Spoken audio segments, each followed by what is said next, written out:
welcome back. It is Monday. I am Mr. Sosatris, and this week I wanted to talk about genre fiction versus literary fiction. I recently rearranged all my books. I wanted to put them in alphabetical order by author, and it got me thinking about sort of the division between these two things. Before, I would have like my one bookshelf that's like classics, and then the other shelf that's like fun, science fantasy stuff.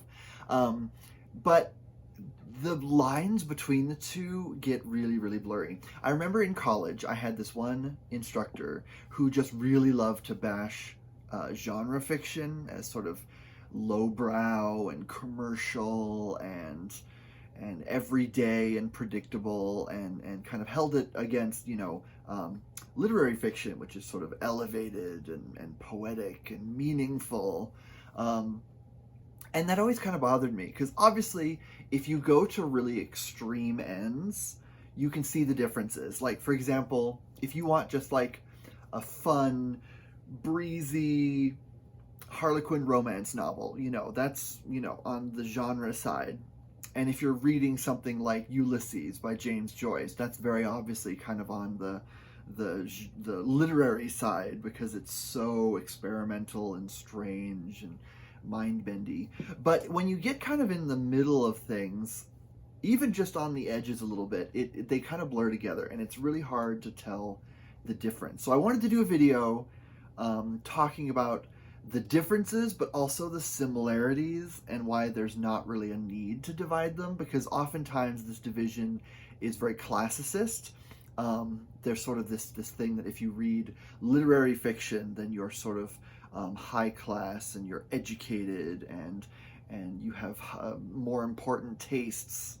And then if you read genre fiction, you're kind of, everyday, and you don't want something that'll challenge your brain very much. And it's not a great division. And I love all kinds of stuff from all different genres.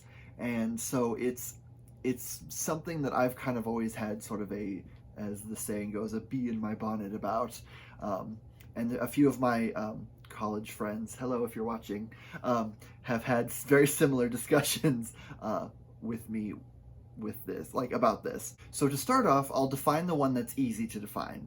Genre fiction is kind of as it sounds. It's any book that has a section in the bookstore. So like mysteries, sci-fi, fantasy, westerns, romance. For the record, something like YA isn't a genre, it's a category, because within YA, you can also have mysteries, science fiction, fantasy, horror, all that stuff. So don't say like, I like YA like as a genre, You can say like, I like YA fantasy, but YA isn't a genre. But anyways, that's not important. You can also have literary fiction, and this is where the definition gets squishy, because there's no way to define literary fiction without like being pretentious and exclusionary. So there is a definition that I found online. So we'll start with this, and then we'll go on from there. Whereas genre fiction, from romance to dystopian horror, is plot-driven, literary fiction is character-driven. Any action in the story impacts the main character or characters, and understanding this impact is the whole point of telling the story. The overall tone of the book is introspective. Literary fiction, then, is always a study of the human condition, and often an exploration of difficult social or political issues that control our lives. For this reason, it's generally considered more quote-unquote serious than genre fiction. So, okay, looking at some examples of literary fiction, it's one of those things where you can recognize it if you see it. So, for example, Carson McCullers' The Heart is a Lonely Hunter is literary because it's realistic, and it's set in kind of the contemporary day when it was written, and it's focused on kind of characters going about their lives in a very kind of realistic way. So you can do that.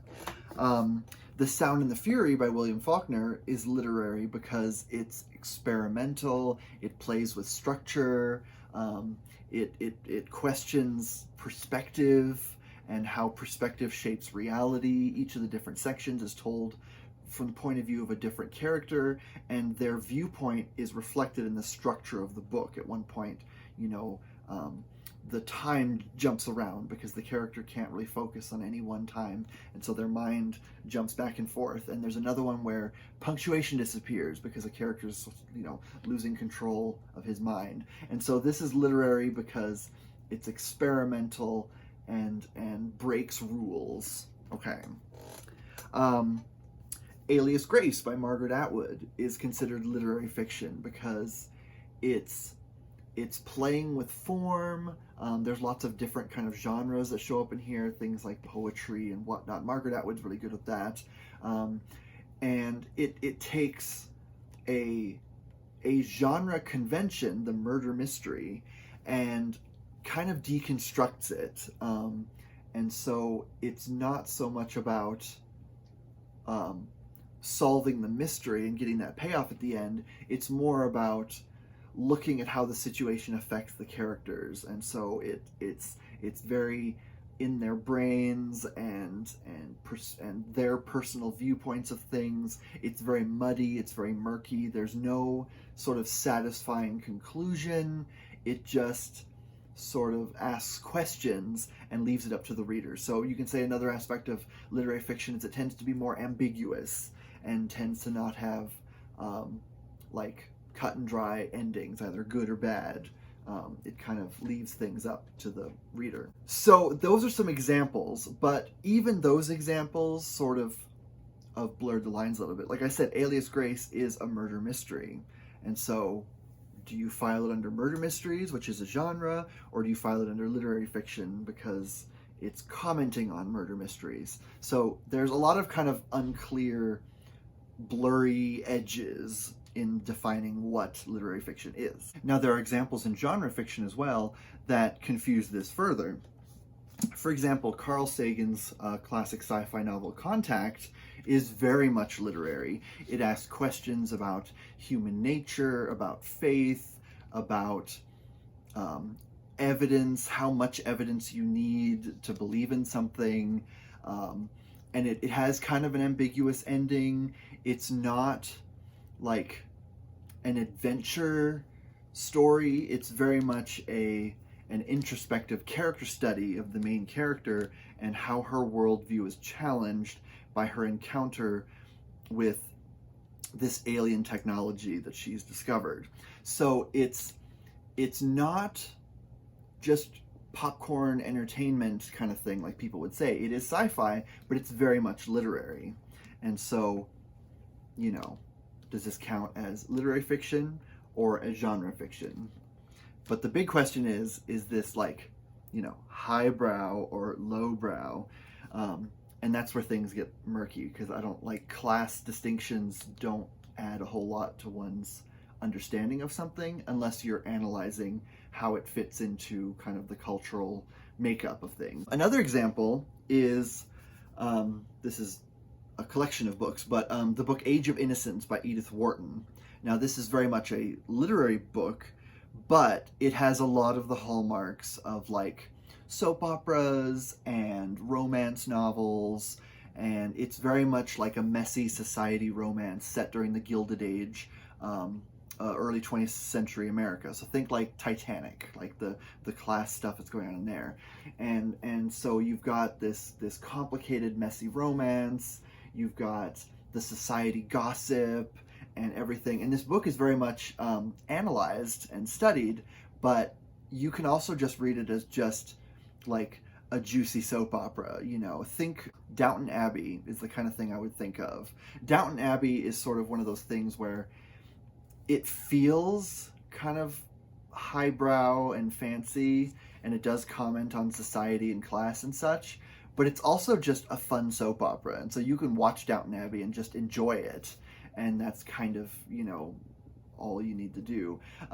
It's not necessarily like a work of complex literary achievement, although a lot of people could argue that it maybe is, but it's at its heart, it's entertainment.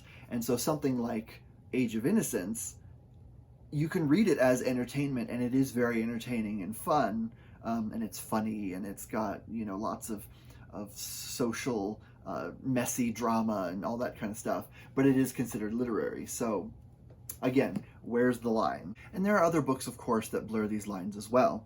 A good example is Frankenstein. So this is studied very widely. It's considered a classic. It's very literary, but it's also Gothic horror. It's science fiction. There's lots of conventions and tropes in here, but it is at its heart a literary novel because it's asking questions about society and humanity, but it's because it couldn't tell that kind of story through a completely realistic lens, and it has to include kind of the fantastical sci-fi elements of reanimating a corpse. Because it can't function without that, it's really hard to say that like this is sort of above genre or beyond genre or whatever. It's very much tied to genre, and people who were familiar with the genre conventions, especially the Gothic stuff that was very popular at that time, that this would have appealed to them. And so is Frankenstein, you know, an elevated fancy classic, or is it something that people can just read and enjoy? And that's, you know, there is questions that this book asks, but it's difficult to say, is this just, you know, just literary or just genre? And there's no way to say that because it's both, and it functions very comfortably in that space. On the other hand, something like Dawn by Octavia E. Butler, this book should be taught in schools. It's very literary. It asks big questions about human nature, about gender, about transhumanism, about, you know, systemic racism and man's warlike quality. It's very complex and it's very ambiguous. It has all those hallmarks of like a literary novel, but it's considered just sci-fi because there's aliens in it. And it's sort of dismissed as like genre fiction. Now, obviously, I'm sure there are people who study this. Octavia Butler is kind of being more recognized in literary circles, which I appreciate. But for a long time, for example, the instructor that I mentioned at the beginning of the video would have dismissed this as like just genre drivel and kind of not worth exploring, even though there is very much in here that is deep and complex and worth studying through a literary lens. Another one, and this is one that kind of is at the heart of this debate. People bring this one up a lot, and that's Oryx and Crake by Margaret Atwood.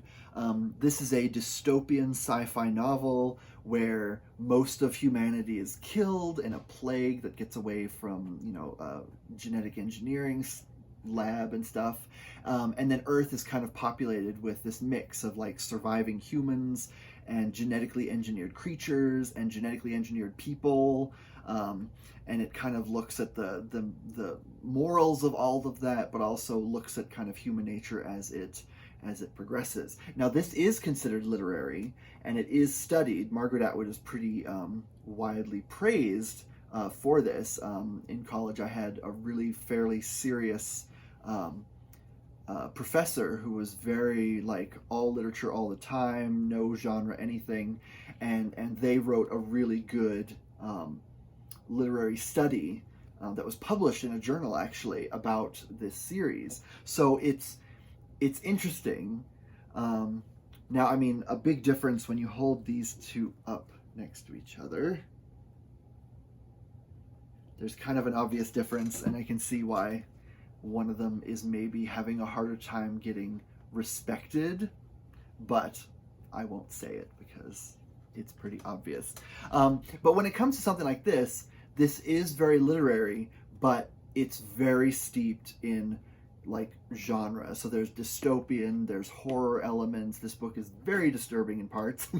And this has kind of all the same sort of stuff in it that something like this does, where it asks questions about what's the line between what is human and what is not human, you know. The same thing that Frankenstein discusses, you know, what you know, where is that that thing that makes us uniquely human, and is humanity destined to evolve and change over time, or does it have to stay stagnant and fight against that change because the change is outside and alien?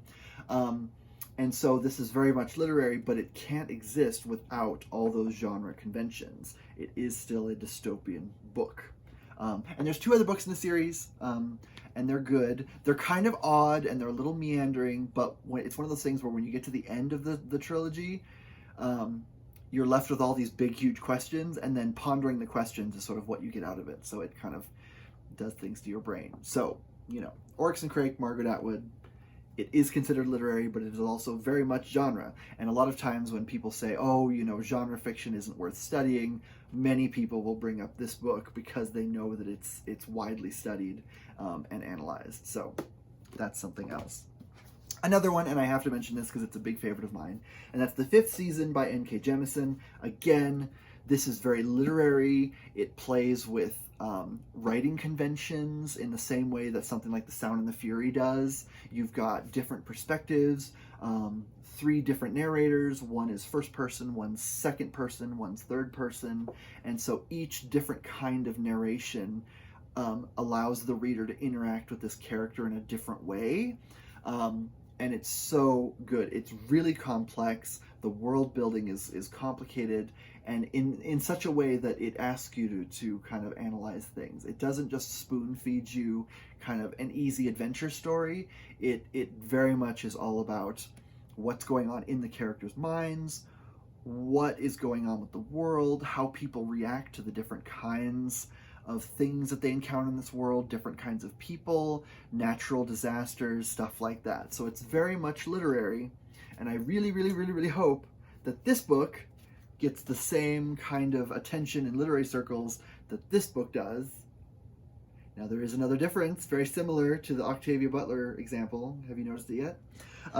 But I really, really hope that this book is taken really, really seriously as like a classic, not just like a sci-fi classic, but like a literary classic, because it deserves it. N.K. Jemisin is one of the greatest authors of our age. I love her so much, and this book really, really, really deserves a ton of attention from literary circles, and it deserves to be like taught in class.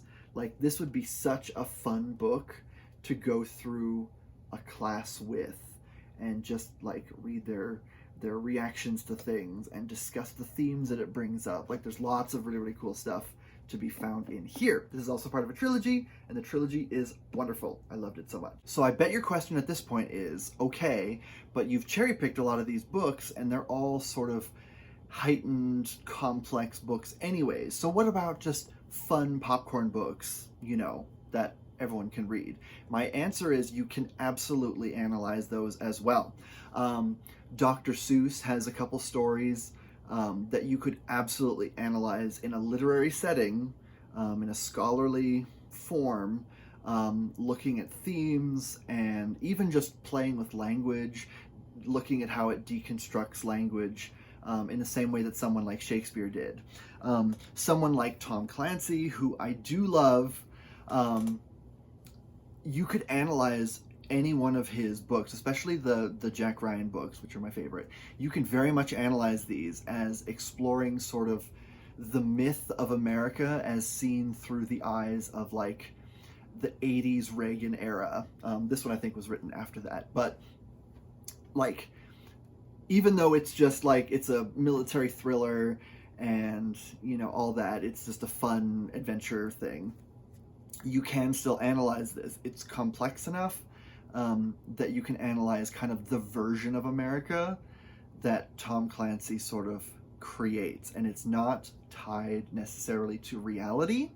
It is a fictional version of America that exists, and so there's a lot of really cool stuff, comparing this to how it sort of creates a myth out of sort of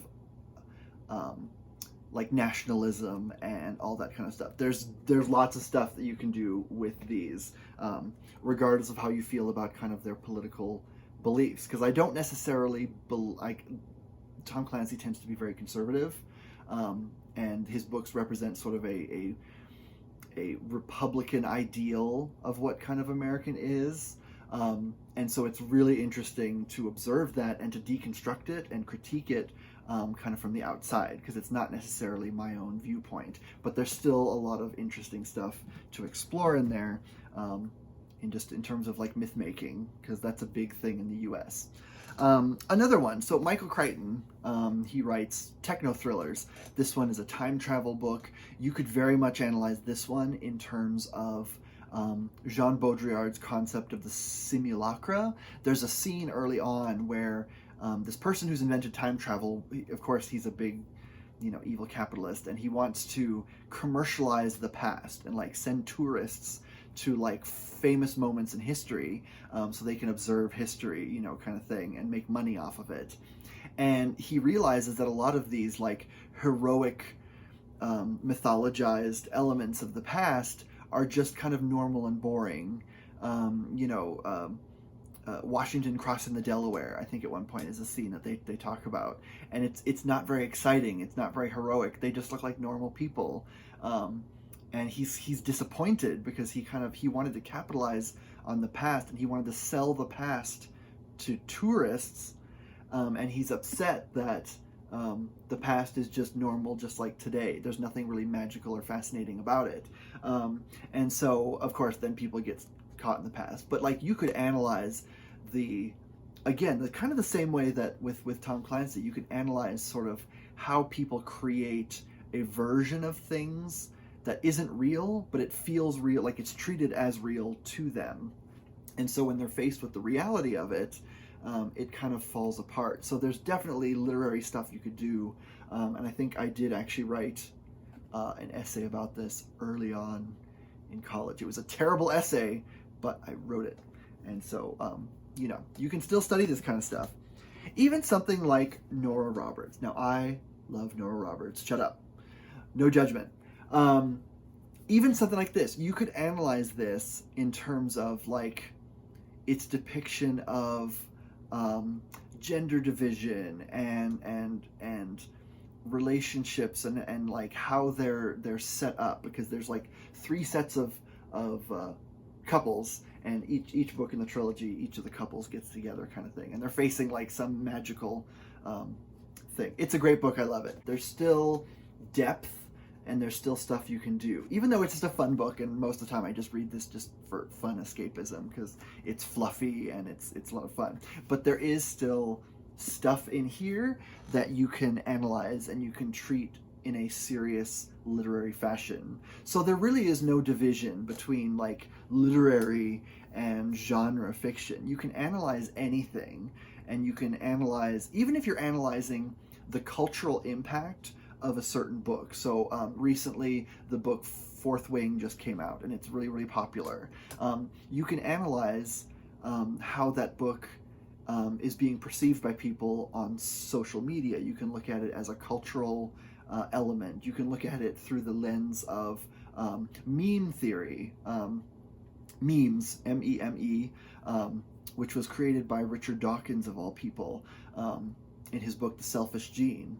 And it kind of moved into the pop culture viewpoint to just mean like, fun little things that you find online that have like a goofy quote on it. But memes are actually like elements of culture, things that are recognizable, things that propagate in pop culture and culture and stuff. So like Nora Roberts would be a meme. This trilogy would be a meme of its own. This book would be a meme of its own.